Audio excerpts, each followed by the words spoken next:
Europe 1. Alors rien ne s'oppose à Midi touche certes à sa fin, les amis. Pourtant, le meilleur est encore à venir en la personne d'Eva Rock.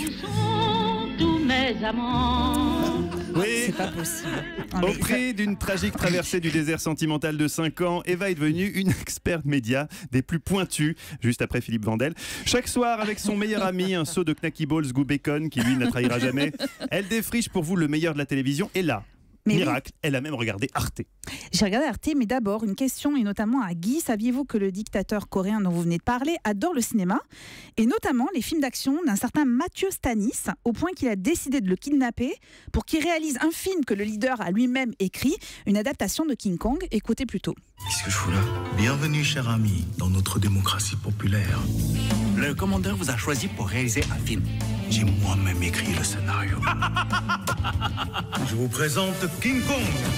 Oh mon Dieu. C'est une bombe idéologique. Faut pas faire ce film. Il est interdit de me décevoir.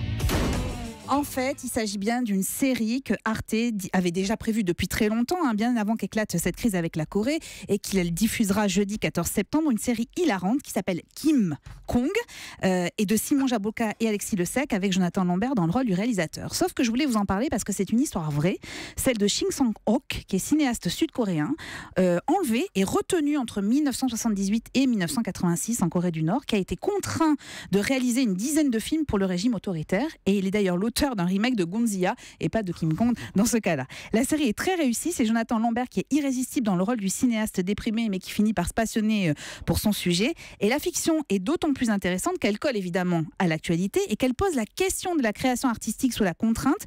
C'est à la fois drôle dans son traitement et extrêmement intéressant sur les thèmes appréhendés. Mais pour une fois, c'était passionnant cette chronique, Eva. Voilà. Mais vous me surprenez de jour en jour. Mais oui, vous je montez sais. en puissance. Je Mais sais. où allez-vous vous arrêter? Merci. Pourquoi je prends cette voie-là? Oui, Moi, je ne sais pas. Merci Je sais mille pas. fois, Eva. Europe 1.